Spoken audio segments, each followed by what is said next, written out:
এইমাত্র মিরাজ খানের সন্তানের মা হলেন আরোহী মিম।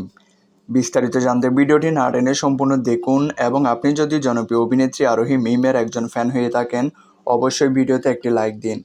ছোট পর্দার উঠতি অভিনেত্রী আরোহী মিম ইউটিউবে স্বল্প দৈর্ঘ্য চলচ্চিত্র টিনেজ লাভ দিয়ে পরিচিতি পান আরোহী মিম ও মিরাজ খান। অল্প সময়ের ব্যবধানে রাতারাতি দর্শক মহলের জনপ্রিয় হয়ে ওঠেন এই ক্ষুদে দুই তারকা। পরবর্তীতে পালায় পালায় শিরোনামের একটি নাটকে অভিনয় করে দুজনেই। সম্প্রতি এক মাধ্যমের সাক্ষাৎ প্রদানের সময় ব্যক্তিগত এবং অভিনয়ের নানা খুঁটিনাটি বিষয়ে কথা বলেন অভিনেত্রী আরোহী মিম। প্রিয় অভিনেতাকে এমন প্রশ্ন করা হলে উত্তরে অভিনেত্রী বলেন শাকিব খান। ডালিউড কিং শাকিব খানের নায়িকা হতে চান কিনা এমন প্রশ্নের উত্তরে অভিনেত্রী বলেন অবশ্যই শাকিব খানের নায়িকা হতে চাই। অভিনয় জগৎ নিয়ে আরোহী মিম বলেন, ছোটবেলা থেকে মডেলিং হওয়ার ইচ্ছে ছিল আমার। কেউ আমাকে দেখবে, চিনবে, জানবে, আমাকে ক্যামেরায় দেখা যাবে, এমন ইচ্ছে ছোট থেকেই।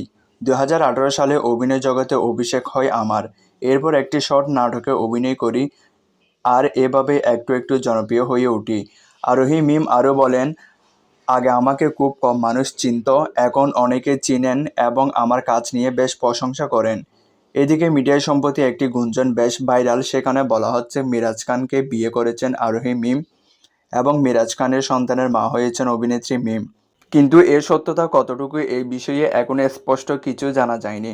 এমনিতেও তারকাদের প্রেম ও বিয়ে হয় লোকচক্ষুর অন্তরালে, যে খবর সাধারণ মানুষের নাগালের বাইরে।